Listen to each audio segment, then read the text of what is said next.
मन, बुद्धि, संस्कार, ये तीनों चीजें प्रूव नहीं की जा सकती, लेकिन ये तीनों चीजें हम में हैं। ये तीन चीजें ही आत्मा है।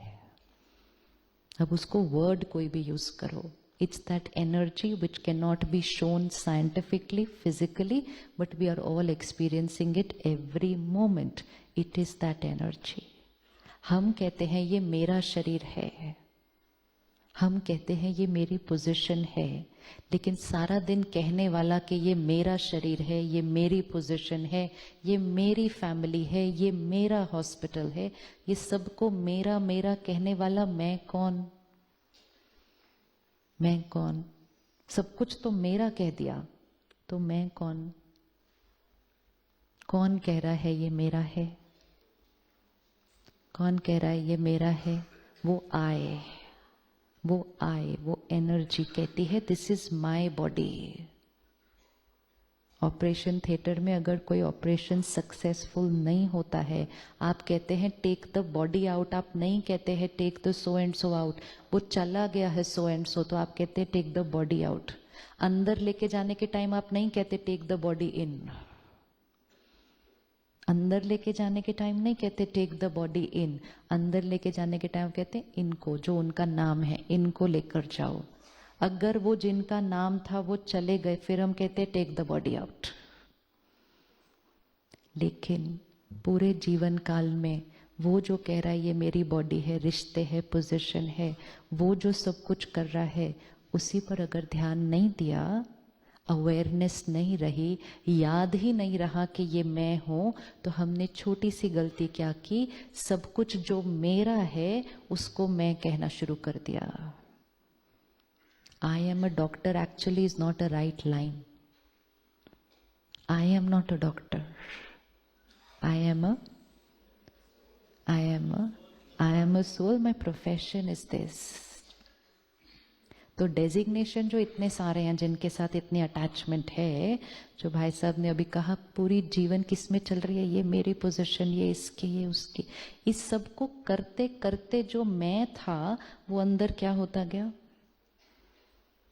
अब यहां से वापस जब जाएंगे परसों, तो सिर्फ एक ही चीज करनी है, वही नर्स होगी, वही स्टाफ होगा, उनको देखने का नजरिया बदले। वही लोग होंगे परिवार में, वही रिश्ते होंगे, उनको देखने का नजरिया बदले कि ये कौन है? ये सोल है on a very long journey. जब शक्ति निकल जाती है एक शरीर से, मैं आत्मा, वो शक्ति जब एक शरीर से निकल जाती है, उसी क्षण वो आत्मा किसी मदर के वोम्ब में एंटर हो जाती है। आप में से किसके दो बच्चे? किसी के पास दो बच्चे हैं जो आइडेंटिकल हैं एक दूसरे के साथ? आइडेंटिकल है।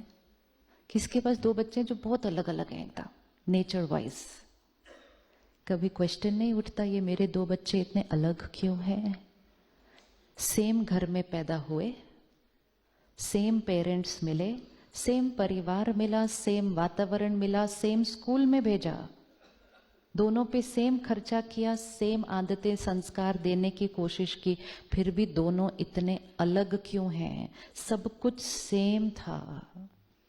वो इसलिए दोनों अलग हैं क्योंकि वो सोल ऑन अ जर्नी है।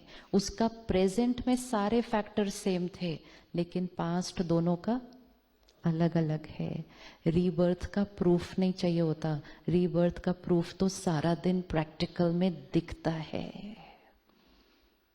अगर soul clean, fresh, perfect enter कर रही होती वोम्ब में, तो हर बच्चा पैदा होते ही पहले आइडेंटिकल होता, फिर वो अपने प्रेजेंट वातावरण के अनुसार धीरे धीरे संस्कार चेंज करता।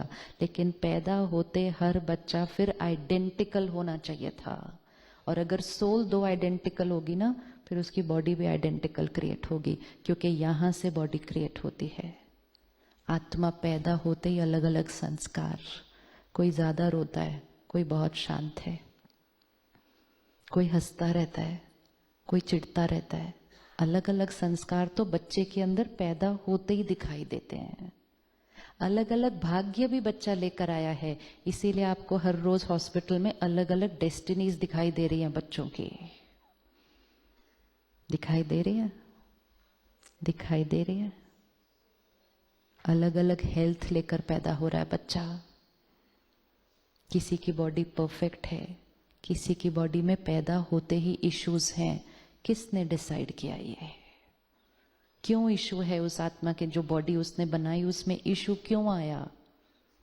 हम उसको बाहर आंसर ढूंढने की कोशिश करते हैं। इशू इसलिए आया कि वो आत्मा के ऊपर कोई संस्कार थे जिसका वाइब्रेशन उसने वो 9 महीने में अपने शरीर को दिया।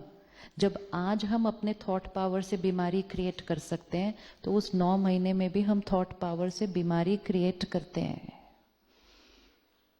तो अब सिर्फ एक चीज बदलनी है कि अब ये ध्यान रखना है कि मुझ आत्मा के कैसे संस्कार हैं, क्योंकि वो संस्कार सिर्फ इस लाइफ टाइम में नहीं काम आने वाले।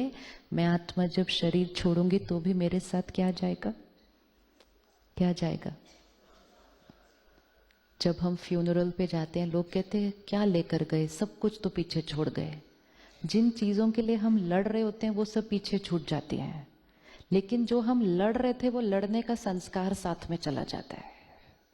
जिस चीज के लिए लड़ते हैं वो पीछे रह जाती है, लेकिन लड़ रहे थे मतलब गुस्सा कर रहे थे, हर्ट हो रहे थे, मैनिपुलेट कर रहे थे, डोमिनेट कर रहे थे, एक्सप्लॉइट कर रहे थे, ये सब साथ में चला जाएगा।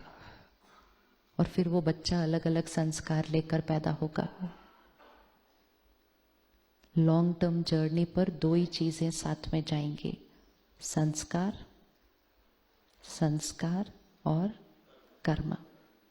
शॉर्ट टर्म जर्नी में क्या दिख रहा है? जो अभी भाई साहब ने कहा, बंगले का साइज, गाड़ी का साइज, पोजीशन का साइज, शॉर्ट टर्म है, इंपॉर्टेंट है, मेहनत करें, उसको अक्वायर करें, लेकिन ये छोटी सी गलती ना कर दें कि उसको अक्वायर करने के टाइम लॉन्ग टर्म बिजनेस में नुकसान कर दें। एक क्षण में आत्मा शरीर छोड़ेगी। Every moment we have to be ready to leave. जो हर क्षण रेडी होगा टू लीव, वो ही जीवन को बहुत सुंदर तरीके से जी सकता है। जैसे जो लोग ज्यादा ट्रैवल करते हैं, उनका एक छोटा सूटकेस हमेशा रेडी होता है। रेडी होता है ना, फोन आया, चलो, ये टाइम नहीं है कि अभी मैं पैकिंग करूं। ऐसे ही एक क्षण आएगा, वो यमराज को हम थोड़ी स्लीपिंग पिल खिला पाएंगे। एक क्षण में आत्मा शरीर छोड़ती है। उस क्षण में मेरे कौन से संस्कार थे, मेरे लोगों के साथ क्या कर्मों के हिसाब किताब थे, एक क्षण में I will leave, I will carry everything with me. Time नहीं मिलेगा, टाइम नहीं मिलेगा ठीक करने के लिए।